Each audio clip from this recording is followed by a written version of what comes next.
Hi, Ray Hayden here, and this video is a quick overview of the one sheets and definition sheets to give you the indication that I spent a lot of time and effort into making these things very easy to memorize. If you're first looking at them, you're looking at a completed project. Now, I spent a lot of time setting up this project to look a certain way so that we could memorize these materials very rapidly. If you look at the right side document, you see my mouse moving around here next to negligence up there on the right. There's negligence, duty, standard duty of care, duty, special duty, and then these other terms I have indented, and attractive nuisance is indented twice. You'll notice that I spent time putting these things in a very specific order. Under causation down here, again, there's more indentation going on. If you look over on the left-hand side, you'll see my mouse moving around over by negligence on the left. You'll see that these indents from the right carry over here to the left. The reason for all this is because I created the definition sheets on the right, and I set them up and laid them out and put them in the exact order with the indents and the wording and everything that I've done. Then I created the one sheets to match the definition sheets. All of it is done in the aid of memorization of the materials, any information, so that they're rapid to deploy on the actual exam. I want to demonstrate one thing here, and it's a real short demo on pulling the issues from the old essays. So let's go over to the California Bar website for a second, and in the top blue section here, underneath the word California, you'll see Future Lawyers. If you click on that, you'll come to the Future Lawyers page, and over here on the left-hand side where my mouse is moving, there's a quick link section with past exams on it. If you click on that and then scroll to the bottom of the next page, you will see first year law students examination. Let me highlight that for you. And then there's two sections. There's one for examination questions and there's one for selected answers. We always want to use the one that says selected answers. And these only go back to June of 2009. You, in all honesty, may not need more than that. But if you really feel that you want more than that, I'm going to jump over to my website for a second. And this is the Bar Style Essays page. I just highlighted it. If you scroll down to the bottom of that page, you'll see that we have links to the previous first year law students exams down here. In the left side, I have all the June exams. And in the right side, I have all the October exams. But mine go all the way back to 2002. So if you want more, you can have more.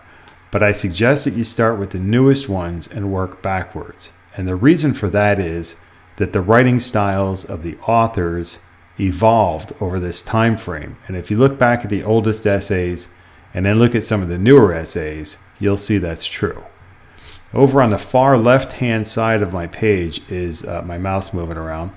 And then, but let me highlight, this is the first year law students examination section of the menu.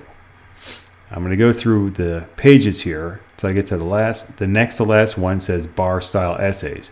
That is this page that we're looking at. Okay.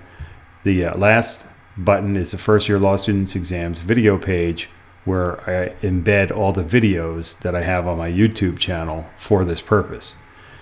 Okay, we're going to use the June 2012 first year law students exam, and we're going to use question number 1 from that.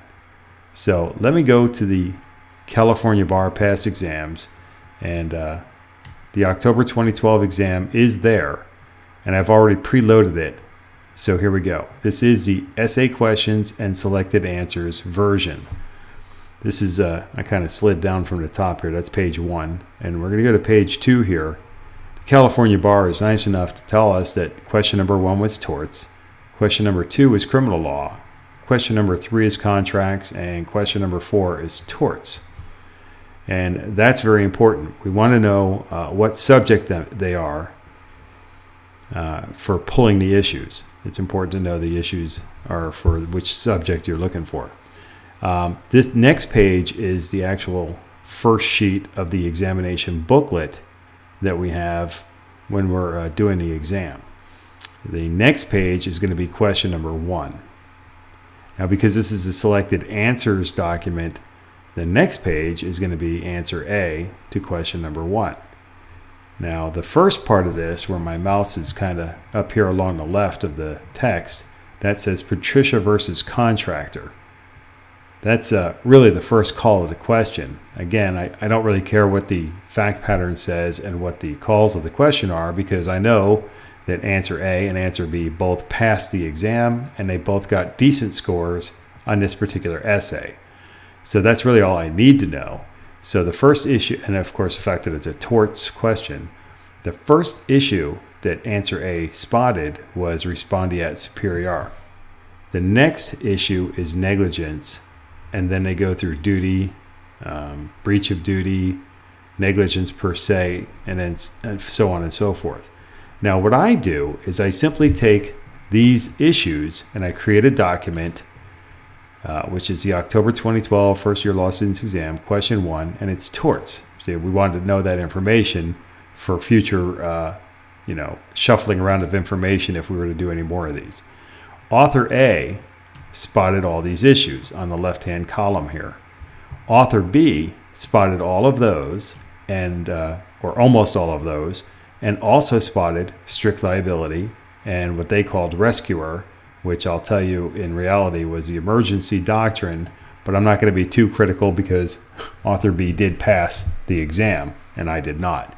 So rather than being hypercritical over their use of the word rescuer and then mentioning Good Samaritan when in reality it was emergency doctrine, they passed and I didn't. The difference here between author A and author B is these two issues. That's all I need to know as far as my materials go. Let's go back to those for a second. If you were to look at all of these issues, you will know that I have them here listed in my torts 1 sheets and the definition sheets. Going back to that document of pulling the issues, the reason why I don't duplicate the issues over for author B is because that would throw off my numbers. We need to know how many people saw respondeat superior, but I need to know how many per question, not per author. So this is question 1 torts of October 2012. I only need to know what the issues are one time. If so, so they both saw respondeat superior. I don't need to write it down twice. I need to write it down once to keep my numbers straight. This is how I determined which issues were the most important. And then once I determined which ones came up most often and were most important, then I went to work to put them in the logical order that you see here, because they may not necessarily come up in this exact order, but this logical order is what allowed me to make my documents. And I'm going to cover these in fine detail later on, but I just want to make you aware that that's how I got these issues. So I went through every single essay back here, and I pulled all of the issues out of the original essays. I put them on a single sheet of paper, and then I went ahead and did some additional research with spreadsheets and other tools that I had at the time, and I created my definition sheets and my 1 sheets, or the 1 sheets over here, and then the definition sheets here. I actually created the definition sheets first, and then from the layout and setup of the definition sheets, then I created the 1 sheets from those, so that you know. I just wanted you to know that, and because I did all this, I designed them from the very beginning to be very, very easy to memorize. Now, I do only have 13 sheets. There's 16 sheets. 3 of those are 1 sheets. So my materials are only 13 sheets, and they cover all 3 subjects with enough information to help you pass the exam. You need to be familiar with more information than what's in my materials in order to do very well, and certainly for the multiple choice questions, and I'll cover that in another video in very fine detail. So stay tuned for that as well. But let's go over here to, I Googled a term, law outlines summaries. I used it because some of these are called law outlines, some of them are called law summaries. When I took the results from Google, I also looked at images, and you will see that here we have Emmanuel's images, and we also have an image over here of a Gilbert's. I don't know, maybe this guy's name is Gilbert down here. I don't know who he is.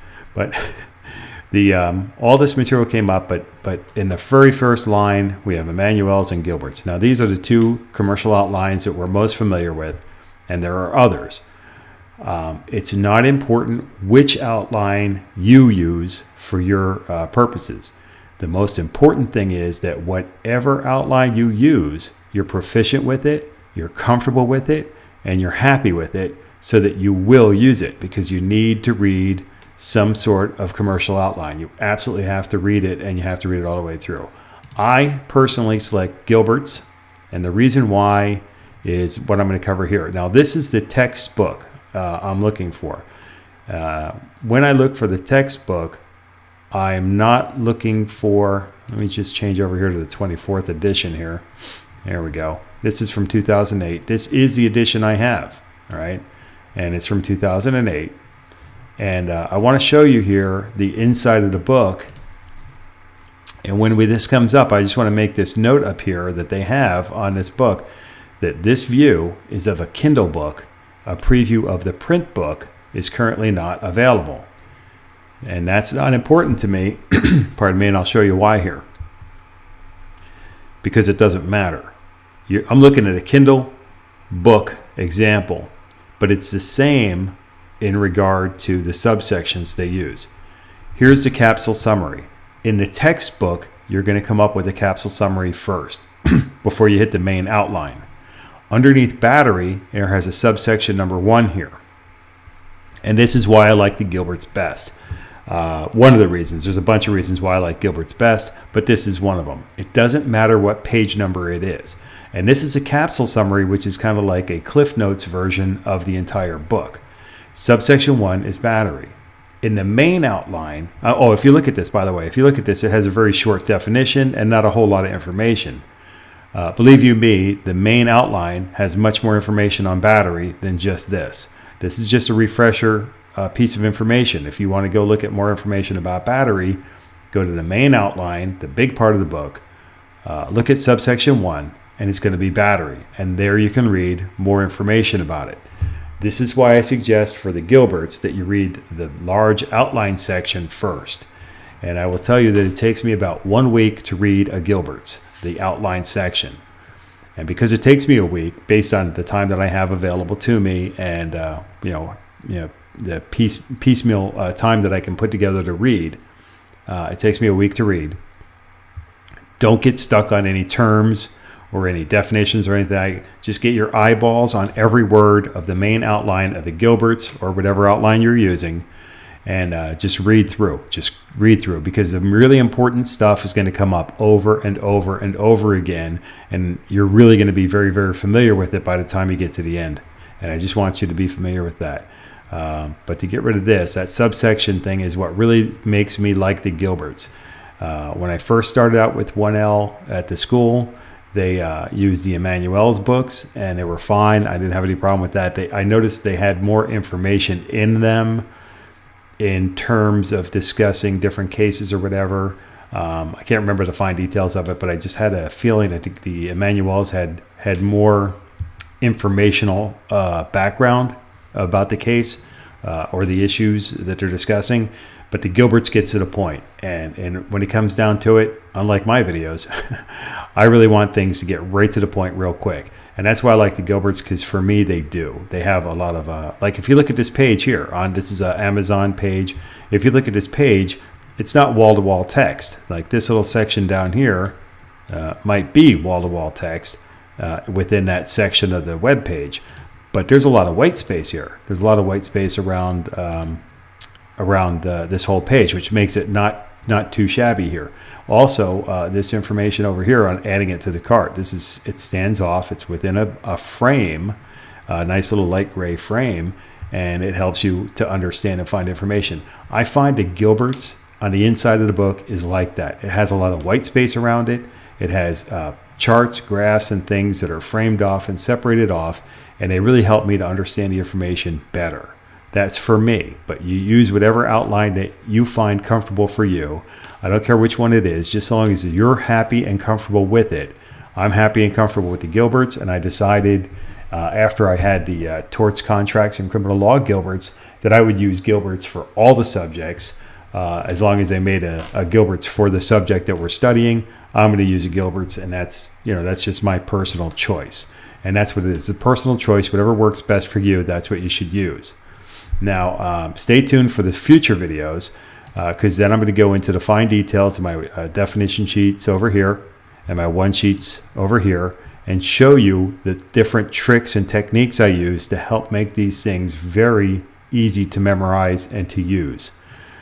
So with that, I just wanted to touch on that for this video and show you how I came up with the information. And by the way, pulling the issues and that one example that I showed you for question 1 of October 2012, that's how I can say that I have 98% or more of the issues that we have to identify on the first year law student's examination in order to do well on the exam, because those are the very items that we need to see. And I got them from the essays themselves.